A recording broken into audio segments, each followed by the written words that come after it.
Mi hermana me llamó perdedor en la cena familiar.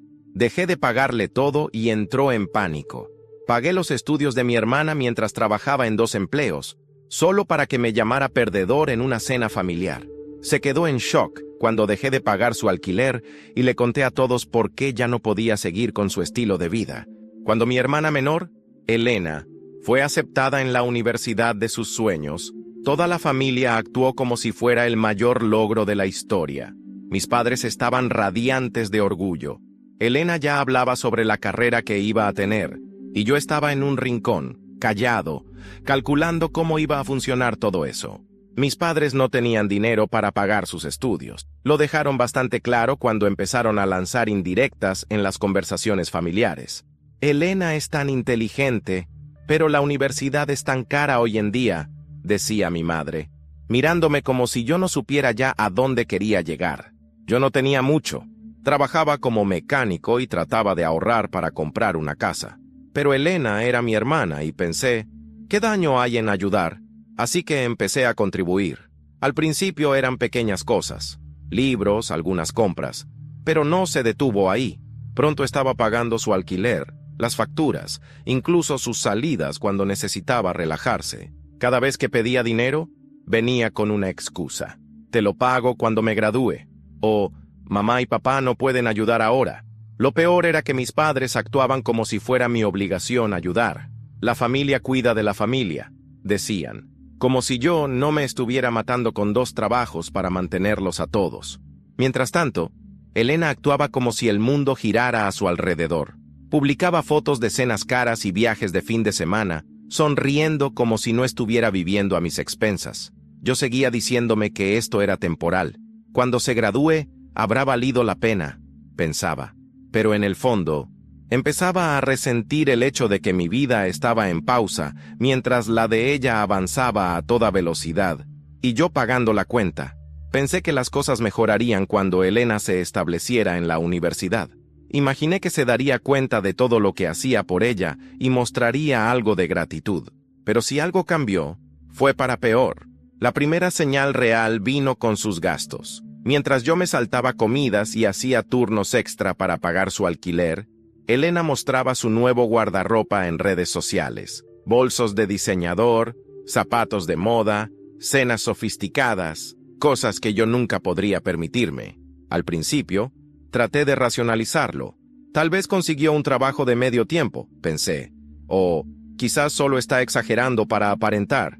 Pero cuando le pregunté, se encogió de hombros. Todo el mundo en la universidad se viste así, dijo. No quiero parecer fuera de lugar. No era solo por el dinero, era todo. Me trataba como un cajero automático ambulante, sin preguntarme nunca cómo estaba o si necesitaba algo. Mis padres no eran mejores. Cada vez que intentaba hablar sobre cuánto me estaba sacrificando, me hacían sentir culpable. Es tu hermana, decía mi madre. Está construyendo su futuro. Deberías estar orgulloso de ayudarla. Pero eso no era solo ayudar, era sacrificarme. Mis fines de semana habían desaparecido, mis ahorros también, y esa casa con la que siempre soñé, olvídalo. Mientras tanto, Elena ni siquiera se molestaba en mandar un simple gracias. En vez de eso, me llamaba para quejarse de los profesores, del trabajo, de sus compañeros de cuarto. Nunca, ni una sola vez, preguntó cómo hacía yo para compaginar 2 trabajos solo para mantenerla a flote. El resentimiento que intentaba enterrar empezó a crecer. Estaba harto de que me trataran como si mi vida no importara, siempre y cuando la de ella fuera bien. El punto de quiebre llegó cuando Elena mencionó, con total naturalidad, que estaba pensando en hacer un intercambio por un semestre. Ni siquiera preguntó si yo podía pagarlo. Simplemente asumió que lo haría. Creo que sería una experiencia increíble, dijo por teléfono con ese tono ligero y despreocupado. El programa cuesta un poco más, pero es una oportunidad única, ¿no? Me quedé sosteniendo el teléfono, intentando procesar lo que acababa de decir. A duras penas podía cubrir sus gastos normales, y ahora quería que le pagara un semestre en el extranjero. Cuando hablé con mis padres, esperando que esta vez al fin vieran la situación por lo que era, redoblaron la apuesta. Es una oportunidad increíble, dijo mi madre. Ya encontrarás la manera, siempre lo haces. Me quedé en shock. Ni un reconocimiento por todo lo que trabajaba, ni una pizca de preocupación por mi bienestar. Solo la expectativa de que seguiría sacrificándome, porque, al parecer, ese era mi papel en la familia. Al mismo tiempo, el comportamiento de Elena se volvió imposible de ignorar. Llamaba para quejarse de las cosas más triviales. Se quejaba de que su compañera de cuarto le había tomado prestados los zapatos o de que la cafetería del campus no tenía lates de verdad. También empezó a soltar indirectas sobre mí, riéndose del hecho de que siempre estaba trabajando y bromeando con que yo estaba casado con mi trabajo. ¿Sabes lo que me dijo un compañero de trabajo una noche, cuando me desahogaba en el descanso? No te valora, te matas por ella y actúa como si fuera tu obligación. Por primera vez, empecé a preguntarme si tenía razón.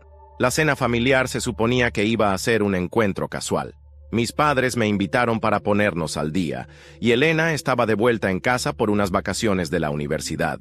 No quería ir, pero pensé que podía aguantar un par de horas. Cuando llegué, el ambiente ya estaba tenso. Mis padres no paraban de atender a Elena, preguntándole por sus clases, su vida social y si necesitaba algo más para la universidad. Me quedé en silencio, esperando que alguien, cualquiera, preguntara cómo estaba yo. Pero por supuesto, eso nunca pasó. A mitad de la cena, Elena empezó de nuevo con lo del intercambio. Hablaba y hablaba sobre lo increíble que sería la experiencia y cómo todos los que conocía lo estaban haciendo. Luego, me miró directamente y dijo: «Espero que estés listo para trabajar un poco más, hermano. Esos programas no son baratos». Me quedé paralizado.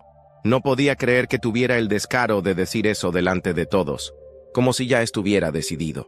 «Tal vez deberías conseguir un trabajo de medio tiempo», dije, tratando de mantener un tono ligero. Elena se rió. «¿Yo? ¿Un trabajo de medio tiempo? Esa estuvo buena. Estoy demasiado ocupada con los estudios». Eso fue la gota que colmó el vaso. Dejé el tenedor sobre la mesa y la miré fijamente. «¿Estás bromeando, verdad? ¿De verdad crees que voy a seguir financiando tu estilo de vida para siempre mientras tú no haces nada?» El silencio se apoderó de la sala. Mis padres me miraron como si acabara de decir una locura. La mandíbula de Elena cayó, pero se recuperó rápido. «¿Cuál es tu problema?», soltó con desdén. «Siempre has sido un amargado. Solo porque tu vida no va a ninguna parte no significa que tengas que desquitarte conmigo». Eso me pegó como un puñetazo en el estómago. Después de todo lo que hice por ella, sacrificando mi tiempo, mi dinero, mis sueños, así es como me veía, como un fracasado. Sus palabras quedaron suspendidas en el aire como una bofetada. Podía sentir la sangre hervirme, pero no iba a dejar que tuviera la última palabra. «¿Amargado?», pregunté, inclinándome hacia adelante. «¿Crees que soy amargado porque mi vida no va a ninguna parte? Mi vida no va a ninguna parte porque he estado demasiado ocupado financiando la tuya». Mis padres inmediatamente corrieron a defenderla. «Eso estuvo fuera de lugar», dijo mi madre con dureza. «Eres su hermano. Es tu obligación apoyarla». «¿Mi obligación?», repetí, soltando una risa amarga. ¿Desde cuándo se convirtió en mi obligación trabajar en 2 empleos para que ella pudiera vivir con lujos? ¿Desde cuándo se convirtió en mi obligación sacrificar todo mi futuro para que el suyo le fuera entregado en bandeja de plata? Elena cruzó los brazos y puso los ojos en blanco. «Ah, claro», murmuró. «Aquí viene el discurso de mártir». Eso fue el límite para mí. «¿Sabes qué?», dije, poniéndome de pie. «Puedes llamarme fracasado, Elena, pero al menos trabajé por todo lo que tengo. ¿Y tú? ¿Qué has hecho?» «Nada. Solo te sientas y gastas mi dinero mientras finges ser mejor que yo». Me giré hacia mis padres. «Y ustedes dos no son mejores. Siempre la han alentado a ser egoísta. Siempre le han tapado los errores». Respiré hondo. Se acabó. No voy a pagar nada más. Ni el alquiler, ni la universidad, nada. El silencio fue ensordecedor. El rostro de Elena se puso pálido y por primera vez pareció genuinamente en shock. «No puedes hacer esto», dijo con la voz temblorosa. «¿Cómo voy a vivir?» «Averígualo», respondí tomando mi chaqueta. «Yo me las arreglé durante años. Tal vez ya es hora de que aprendas». Salí de esa cena con una mezcla de rabia y alivio. Por primera vez me había impuesto, pero sabía que las consecuencias no tardarían en llegar. El frío de la noche madrileña me envolvía mientras caminaba por las calles desiertas, aún con la adrenalina recorriéndome el cuerpo. No podía creerlo. Lo había hecho. Por primera vez en mi vida, había dicho no. Había visto el pánico en el rostro de Elena, la furia de mis padres, la incomprensión en sus ojos cuando se dieron cuenta de que ya no podían manipularme. Y por primera vez, no me importaba. Encendí un cigarro, algo que rara vez hacía, y me quedé en la acera, viendo el humo disiparse en el aire nocturno. Sabía que la tormenta apenas comenzaba. Elena no iba a aceptar la derrota fácilmente, mis padres tampoco, pero esta vez yo estaba preparado. Esa noche, apenas dormí. Me pasé horas pensando en todo lo que había soportado, cada turno extra, cada noche sin descanso, cada sueño que había aplastado bajo el peso de sus exigencias. Y por primera vez en años, me pregunté, ¿y si fuera yo quien moviera las piezas ahora? La respuesta vino más rápido de lo que esperaba. Sí. A la mañana siguiente, mientras bebía un café en mi diminuto apartamento en el barrio de Lavapiés, mi móvil comenzó a vibrar, un mensaje tras otro. Mamá, no sé qué demonios te pasa, pero vuelve al sentido común. Hablaremos esta noche en casa. Papá, no puedes dejar a tu hermana en la calle, no después de todo lo que hemos hecho por ti. Elena, eres un puto egoísta. No tienes ni idea de lo difícil que es todo esto para mí. Reí con amargura. ¿Difícil?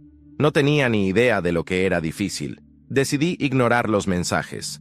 Dejé el móvil sobre la mesa y me concentré en mi café, pero mi mente ya estaba en marcha. Sabía que Elena dependía completamente de mí. No tenía ingresos propios, nunca había trabajado. Mis padres no tenían dinero suficiente para mantenerla, y ahora estaban atrapados en su propia red de deudas. ¿Cuánto tardarían en quebrarse? Decidí averiguarlo. Al salir a trabajar, hice una parada rápida en un viejo cibercafé. Había algo que necesitaba comprobar. En cuestión de minutos, tenía acceso a información muy interesante. Elena había mentido en su solicitud de ingreso a la Universidad Complutense de Madrid. Había falsificado un documento para obtener una beca que, de otro modo, jamás habría conseguido. No me sorprendió. Pero lo que sí me sorprendió fue descubrir que mis padres habían usado mi nombre para solicitar un préstamo bancario sin mi permiso. Un préstamo que, por supuesto, nunca habían tenido intención de pagar. Me quedé mirando la pantalla, sintiendo cómo la rabia se acumulaba en mi pecho. Aquello ya no era solo manipulación, era traición. Respiré hondo y cerré la sesión. No iba a explotar, no todavía. Ahora era mi turno de jugar. Cuando terminé mi turno en el taller mecánico, en lugar de ir a casa, pasé por el campus de la Complutense. Me senté en un banco, observando a los estudiantes entrar y salir. Me pregunté si Elena realmente valoraba lo que tenía, si alguna vez había pensado en lo que costaba todo esto. Entonces, una idea se formó en mi mente. Saqué el móvil y marqué un número. Hola, ¿hablo con el departamento de admisiones? Me gustaría reportar una posible irregularidad en una solicitud de beca. Colgué con una sonrisa. No pasó ni 2 horas antes de que Elena me llamara, histérica. ¿Qué coño has hecho? Buenos días a ti también, hermanita, respondí con calma. Me han citado en la universidad. Dicen que han recibido una denuncia anónima sobre mi solicitud. Van a revisar todo. Vaya, qué mala suerte, dije con fingida preocupación. Supongo que deberías haber sido más cuidadosa con los documentos falsos. Hijo de puta, tú me hiciste esto. No, Elena, tú te hiciste esto. El silencio al otro lado de la línea fue casi placentero. Miguel, por favor. Su tono cambió repentinamente. Ahora sonaba desesperada. Si me expulsan, lo perderé todo. Bienvenida a la realidad. Colgué antes de que pudiera responder. Por primera vez en años me sentí ligero, pero esto apenas empezaba. Elena no volvió a llamarme ese día. Supuse que estaba demasiado ocupada intentando salvar su propia piel. Me la imaginé, sentada en una oficina de la universidad, tratando de inventar excusas para justificar la mentira que había construido. Debe estar en pánico, pensé, y eso me hizo sonreír. Al día siguiente, volví a recibir un mensaje de mi madre. Mamá, tenemos que hablar. Ven a casa esta noche.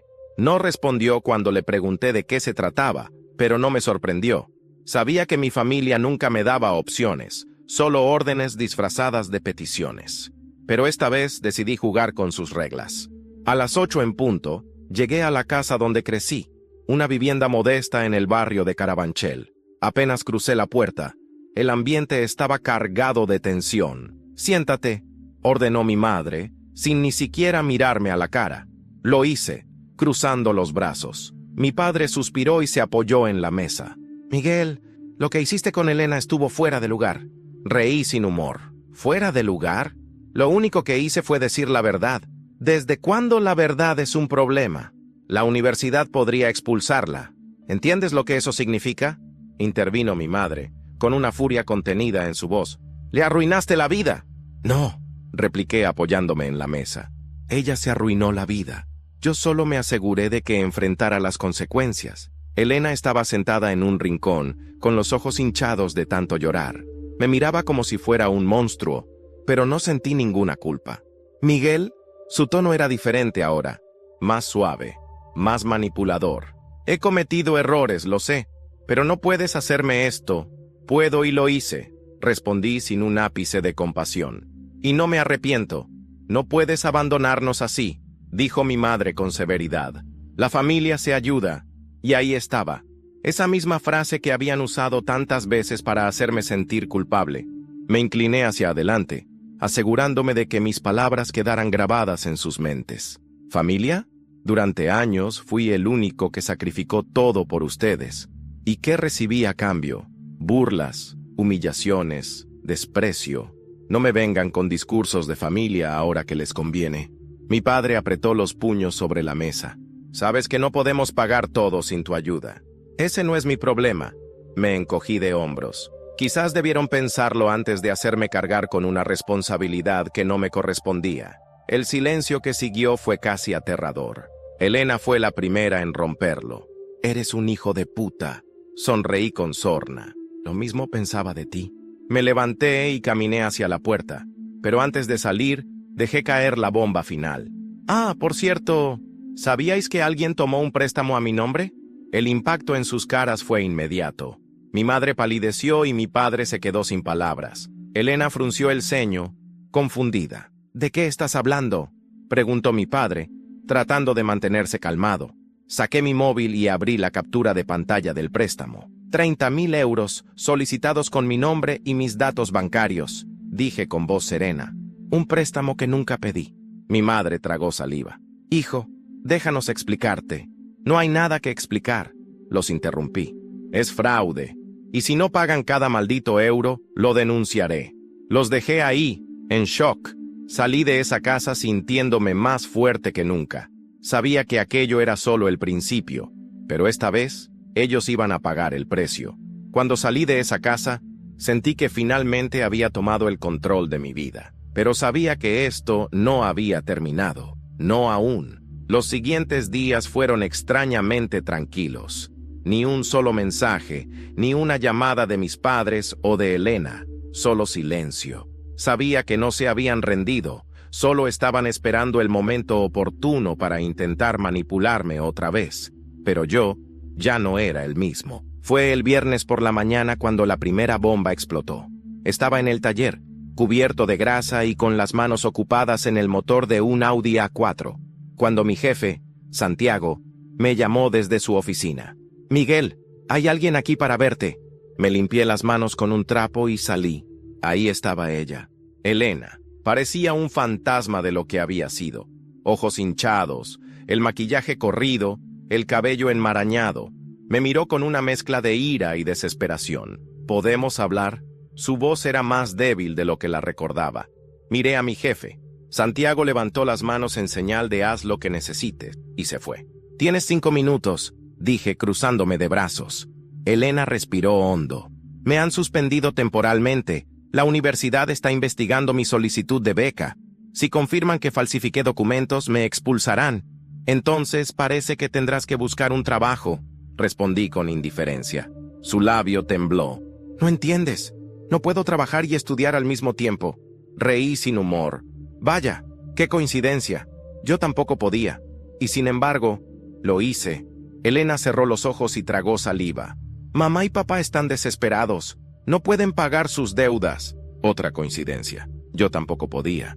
Pero eso nunca les importó. Me miró con rabia. ¿No te basta con lo que hiciste? No, Elena, respondí acercándome a ella. Porque esto no es nada comparado con lo que me hiciste pasar. Sus ojos se llenaron de lágrimas, pero no me moví ni un centímetro. Vuelve a casa, suplicó. Mamá y papá quieren hablar contigo. No. Elena me miró como si no pudiera creerlo. ¿Así de fácil? ¿Simplemente nos dejas? Asentí. Así de fácil. Ella se quedó allí, temblando de rabia. Eres una mierda de persona. Y tú eres una parásita, respondí sin inmutarme. Ahora, si me disculpas, tengo que volver a mi trabajo, algo que tú nunca has hecho. Le di la espalda y volví al taller. No miré atrás. Pero no pasó ni una hora antes de que mi móvil vibrara. Era un número desconocido. Contesté. ¿Miguel García? Una voz seria habló al otro lado de la línea. Sí, soy el inspector Herrera, de la Policía Nacional. Necesito que venga a la comisaría. Es sobre un asunto financiero en su nombre. El estómago se me hundió.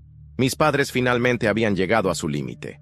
Cuando llegué a la comisaría de Madrid, sentí un escalofrío recorrerme la espalda. Sabía por qué estaba allí.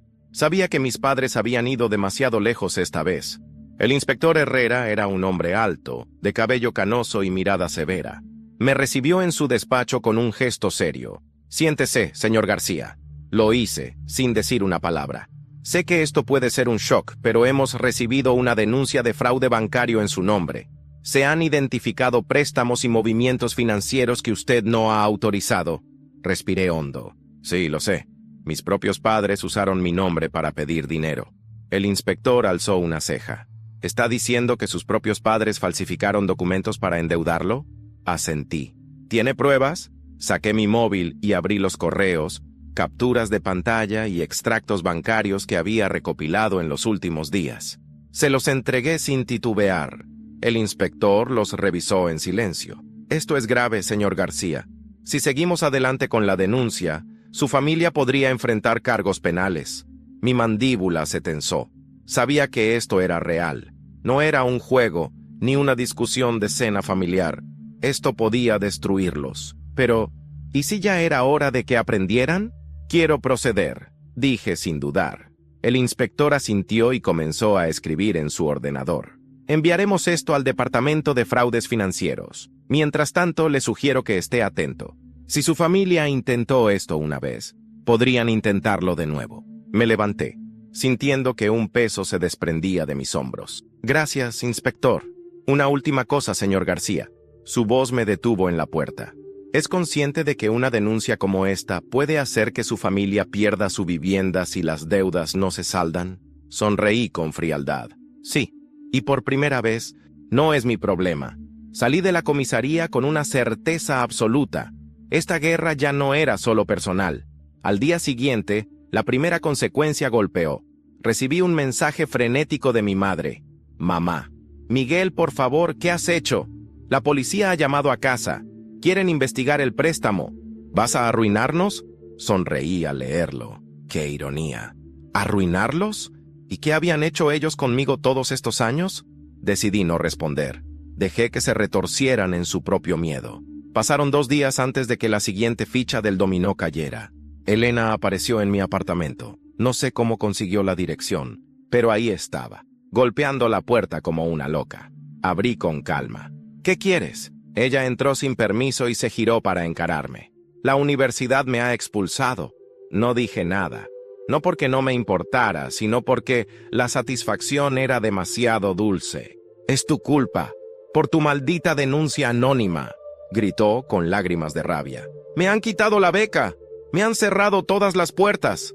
Crucé los brazos. Ah, entonces no soy el único que ha sido jodido por una mentira. No es lo mismo, ¿no? Di un paso adelante, obligándola a retroceder. Yo trabajé como un esclavo para pagarte todo.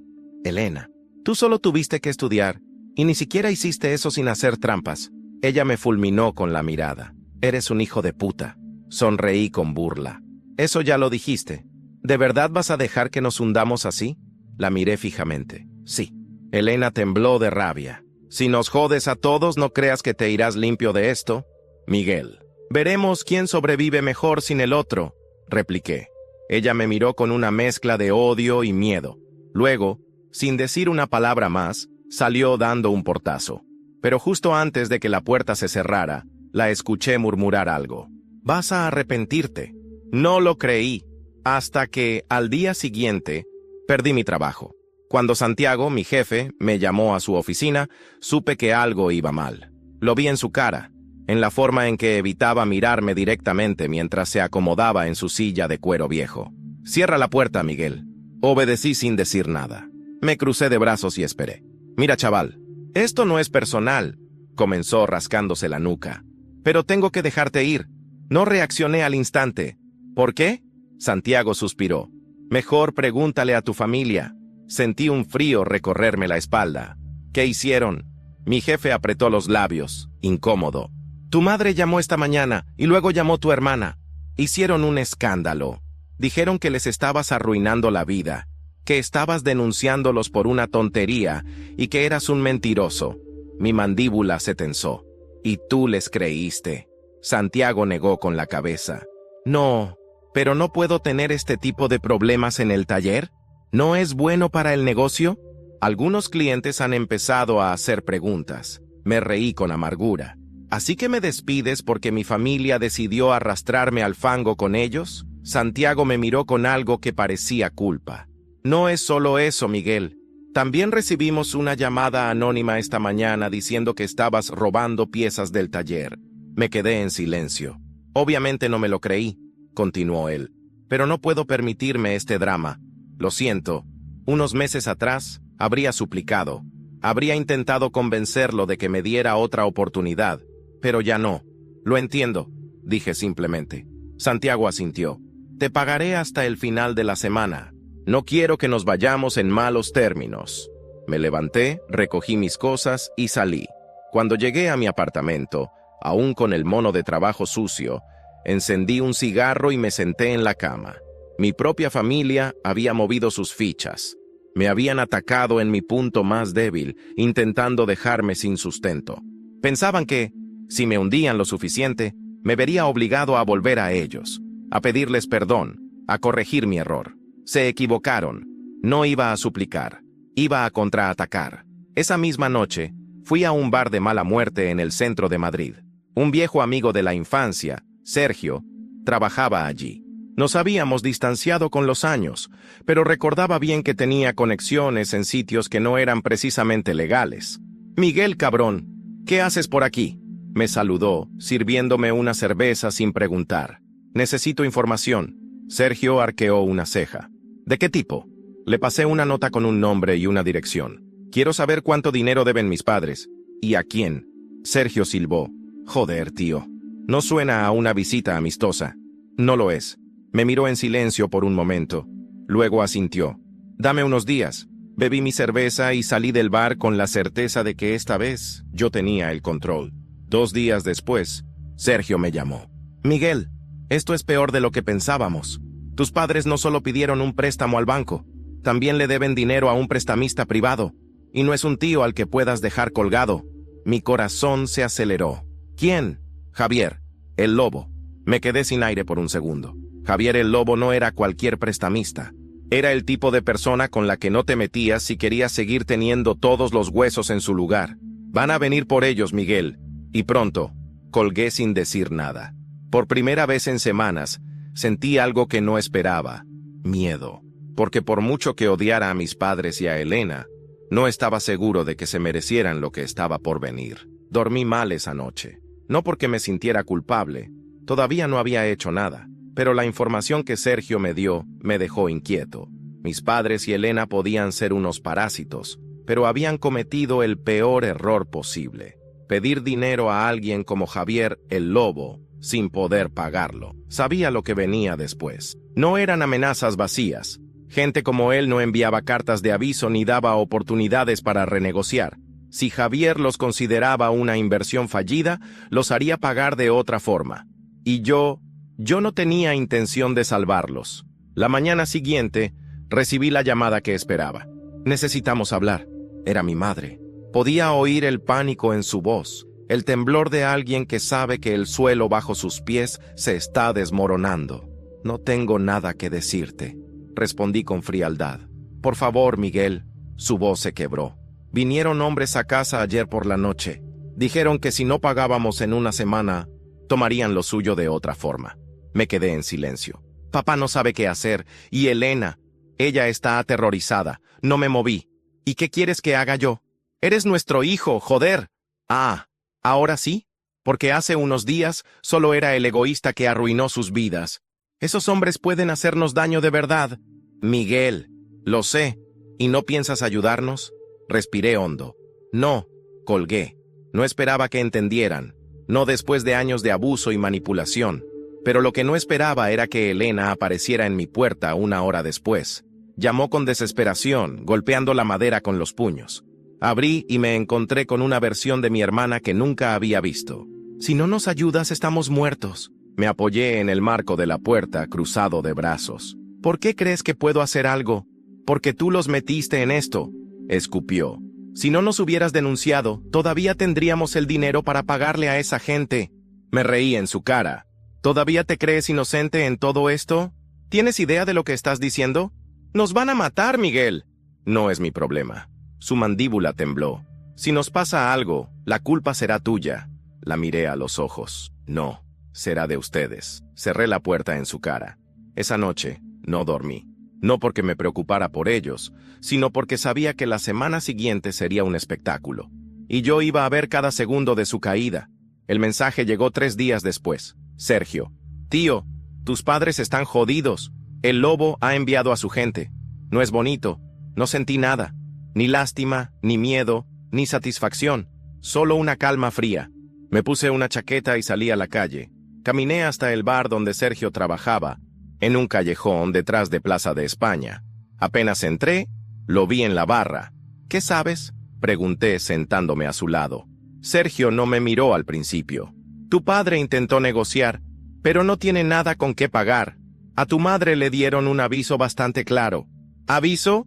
Sergio me miró entonces con seriedad. Un coche negro se paró frente a su casa ayer por la noche. Un tipo se bajó y rompió todas las ventanas con un bate. No robaron nada. No tocaron a nadie, solo destruyeron. Me apoyé en el respaldo del asiento. Eso fue una advertencia. Sergio asintió. Si no pagan en 2 días, la próxima vez no serán las ventanas. Javier, el lobo, no era un hombre paciente, y yo sabía que no dejaría este asunto sin resolver. Me serví un whisky y lo bebí de un solo trago. ¿Y Elena? Sergio sonrió con burla. Huyó. Se fue a casa de una amiga en Valencia. Por supuesto que sí, murmuré. Elena nunca había sido del tipo que se quedaba a enfrentar sus problemas. Había vivido su vida escapando de todo, dejando que los demás resolvieran sus mierdas. Pero esta vez, no había nadie para salvarla. ¿Qué vas a hacer?, preguntó Sergio. Me quedé en silencio unos segundos, y luego sonreí. Voy a terminar lo que empecé. La mañana siguiente, fui a la oficina del banco. Pedí una reunión con el gerente, y le presenté todos los documentos de fraude que mis padres habían cometido con mi nombre. Quiero desvincularme de cualquier deuda asociada a esto, dije con firmeza. El gerente revisó todo en silencio. Entiendo su situación, señor García, pero si esto procede, su familia enfrentará acciones legales. Lo sé. ¿Está seguro? Lo miré fijamente. Más seguro que nunca. Firmé los papeles y salí de la oficina con una sensación de alivio absoluto. Cuando mis padres recibieran la noticia, perderían la casa. Su deuda se haría pública. Todo lo que habían tratado de esconder bajo la alfombra saldría a la luz. Y yo por fin sería libre. Esa noche mi madre me llamó. No contesté. Luego mi padre. Tampoco contesté. Y finalmente, un número desconocido. Contesté. ¿Miguel García? ¿Quién pregunta? Soy Javier el Lobo. Tenemos un problema, chaval. Me quedé en silencio. Tus padres no pueden pagar, pero alguien tiene que hacerlo. Mi mandíbula se tensó. No es mi problema. Javier rió al otro lado de la línea. Debería hacerlo, porque cuando una familia se endeuda, toda la sangre paga el precio. No les debo nada. No se trata de lo que debes. Se trata de lo que puedes perder. El tono de su voz me hizo sentir un escalofrío.